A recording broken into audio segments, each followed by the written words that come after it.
சரவணன் தங்கமயில 2 பேருமே படத்துக்கு போயிட்டு இங்க வீட்டுக்கு வரதுக்குள்ள செந்திலும் மீனாவும் சென்னைக்கு கிளம்பி போயிடுறாங்க. இங்க பஸ் ஸ்டாப்புக்கு வந்து பார்த்தா அதுக்குள்ள அவங்க போனதுனால இங்க சரவணன் ரொம்பவே ஃபீல் பண்றாங்க. அதுக்கப்புறம் எல்லாருமே வீட்டுக்கும் போயிடுறாங்க. வீட்டுக்கு போனதுக்கு பிறகு எங்க பாண்டியன் கேட்குறாங்க சரவணன் கிட்டையும் தங்கமயில் கிட்டையும், படம் எப்படி இருந்துச்சு நல்லா இருந்துச்சான்னு சொல்லி கேட்க, எங்க சரவணன் நான் பார்க்கலப்பா நான் தூங்கிட்டேன் அப்படின்னு சொல்றாங்க. இதனால உடனே பாண்டியன் சொல்றாங்க, என்னப்பா 1200 படம் பார்க்க போனா படத்தை பார்க்காம தூங்குறதுக்காக போனேன்னு சொல்ல, இல்லப்பா ஏசி காத்து நல்லா ஜில்லுன்னு இருந்துதான் அதான் நானும் தூங்கிட்டேன்னு சொல்றாங்க சரவணனும். எங்க தங்கமயில் கிட்ட நீ சொல்லுமா என்ன படம் பார்த்தீங்க, கதை என்னன்னு சுருக்கமா 5 நிமிஷத்துல சொல்லுன்னு சொல்லி எங்க கதையும் கேட்டுக்கிறாங்க. ஆனா இது அரசிக்கோ வீட்டுல யாருக்குமே கொஞ்சம் கூட பிடிக்கவே இல்லை. அரசி வந்துட்டு ஒரு நாள் என்னை படத்துக்கு கூட கூட்டிட்டு போனதுலன்னு சொல்லிட்டு ரொம்ப கோவமா போயிடுறாங்க. அதே போல எங்க ராஜியும் வந்துட்டு கோமதியை பார்க்க என்னடி இதெல்லாம் அப்படின்னு எங்க கோமதியும் பார்த்துட்டு அவங்களும் உள்ள போயிடுறாங்க. இங்க தங்கமயில் யோசிக்கிறாங்க, மாமா நம்ம கிட்ட நல்ல விதமா தான் பேசுறாரு பழகுறாரு, நமக்காக படத்துக்காக போறதுக்கே 1500 மேலவே பணத்தையும் கொடுத்திருக்காரு. இப்படி இவர் நமக்காக இவ்வளவு செய்யறாரு. ஏன்னா இந்த வீட்டுல அவர் கூட்டிட்டு வந்த மருமக அப்படின்றதுனால எனக்கு இந்த வீட்டுல ஒரு மதிப்பு மரியாதை கிடைக்கத்தான் செய்யுது. இதை நம்ம யூஸ் பண்ணிக்கலாமே அப்படின்னு நினைச்ச தங்கமயில வந்துட்டு பாண்டியனை யூஸ் பண்ணிக்க இங்க அவங்க பாக்குறாங்க. பாண்டியன் மூலமா தன்னுடைய காரியத்தை சாதிக்க இவங்க பார்க்கறாங்க. அதாவது ராஜுக்கும் மீனாவுக்கும் கிடைக்காத இந்த வீட்டுல கிடைக்காத அந்த மரியாதை நமக்கு கிடைக்குதுன்னு நினைச்சு ரொம்ப சந்தோஷப்படுறாங்க.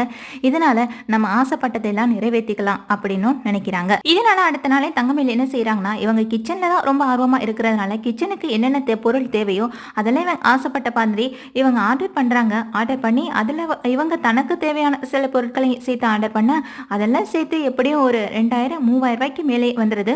இதை வந்துட்டு வீட்டுக்கும் கொண்டு வந்துடுறாங்க. கையில் பணம் கொடுக்கணும், கையில் காசெல்லாம் அந்த நேரம் பார்த்து வீட்டில் பாண்டியன் இருக்க, மாமா கொஞ்சம் வெளியில் வாங்கன்னு சொல்லி கூப்பிட அங்கே வெளியில் போகிற பாண்டியனும் என்னம்மா மயிலுன்னு கேட்குறாங்க. ஆமா இது யாருன்னு சொல்லி கேட்க, இல்லை மாமா வீட்டுக்கு கொஞ்சம் தேவையான பொருள் வாங்க வேண்டியது இருந்தது, கூடவே எனக்கும் கொஞ்சம் தேவைப்பட்டது, அதனால தான் நான் வந்துட்டு ஆர்டர் பண்ணியிருந்தேன்னு சொல்கிறாங்க. மாமா இவங்களுக்கு கொஞ்சம் பணம் பே பண்ணணும், பே பண்ணிடுறீங்களான்னு சொல்லிட்டு இவங்க கொடுத்தா வாங்கிட்டு வந்த பொருட்களை எல்லாத்தையுமே கொண்டுட்டு உள்ளே போகிறாங்க. அப்போ இங்கே பாண்டியன் என்ன இந்த பொண்ணு யார்கிட்ட எதுவுமே சொல்லாமல் அது இஷ்டத்துக்கு நடந்துகிட்டு இருக்கு அப்படின்னு நினச்சி இங்க பாண்டியனும் சரி என்ன பண்றது பணத்தை கொடுத்துட்டு வருவோம் அப்படின்னு நினைச்சவங்க எவ்வளவுப்பா அப்படின்னு கேக்குறாங்க.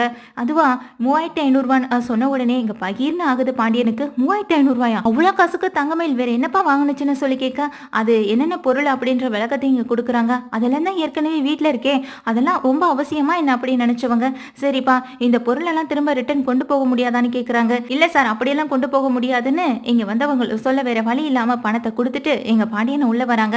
உள்ள வர பாண்டியன் எங்க தங்கமயில் மேல செம்ம டென்ஷன்ல இருக்காங்க. என்னங்க ஆச்சுன்னு எங்க கோமதி கேட்க, உடனே எங்க பாண்டியன் வந்துட்டு தங்கமயில் கிட்ட சத்தம் போடுறாங்க. என்னமா நினைச்சிட்டு இருக்க நீ, வீட்டுல ஒரு வார்த்தை கேட்கறதுல என்னை கேட்காம இந்த வீட்டுல யாரும் எதுவும் செய்ய மாட்டாங்க. இது வரைக்கும் கோமதி கூட அந்த வீட்டுக்குள்ள ஒரு பாத்திரம் வாங்குறனா கூட எங்கிட்ட இருந்து காசு வாங்கி அதை என் அனுமதியோட தான் செய்வா. ஆனா நீ என்னடானா உன் விருப்பத்துக்கு பண்ணிட்டு இருக்க அப்படின்னு சொல்றாங்க. அது இல்ல மாமா கிச்சனுக்கு தேவையான சில பொருட்கள் வாங்க வேண்டியது இருந்ததுன்னு சொல்ல, இங்கே உடனே பாண்டியன் சொல்றாங்க, அந்த பொருட்கள் வீணா போனுச்சுன்னா வேற எது வாங்குறதுல பிரச்சனை இல்லை, இப்போ எதுக்குமா தேவையில்லாத தெண்டு செலவு அப்படின்னு சொல்லி இங்க சத்தம் போடுறாங்க. இப்ப பாரு உன்னால 3500 எனக்கு நட்டம் ஆயிடுச்சு அப்படின்னு சொல்லி கத்தவும் ஆரம்பிக்கிறாங்க. பாண்டியன் இப்படி நடந்துப்பாங்கன்னு கொஞ்சம் கூட எதிர்பார்க்கவே இல்லை தங்கமயிலும். உடனே இங்க பாண்டியனும் சொல்றாங்க, இந்த வீட்டுக்கு உனக்கு முன்னாடி 2 பேர் வந்திருக்காங்க, ராஜியும் மீனாவும் இந்த வீட்டுக்கு வந்து உனக்கு முன்னாடி 2-3 மாதத்துக்கு மேல ஆகுது. ஆனா அவங்க இது வரைக்கும் என்னை கேட்காம ஒரு ரூபா கூட செலவு பண்ணது கிடையாது. ஆனா அவங்களுக்கு தேவையானதை நாங்க பார்த்து பார்த்து பண்ணிட்டு இருக்கோம். அதே மாதிரி உனக்கும் நாங்க பண்ண மாட்டோமா, நீங்க என்கிட்ட ஒரு வார்த்தை சொல்லியிருந்திருக்கலாம்ல அப்படின்னு சொல்றாங்க. எங்க பாண்டியனும் மயிலுக்கு இது ரொம்ப ஆச்சரியமா போயிடுது. அவர் கூட்டிட்டு வந்த மருமகள் தானே தலையில தூக்கி வச்சு கொண்டாடிட்டு இருந்தாரு, அதனால தானே நம்ம இப்படி ஒரு விஷயத்த பண்ணோம். ஆனா இன்னைக்கு என்னடானா நம்ம பண்ண ஒரே விஷயத்தால ராஜியும் மீனாவையில தூக்கி வச்சு கொண்டாடுறாரு அப்படின்னு எங்க தங்கமயில் நினைக்கிறாங்க.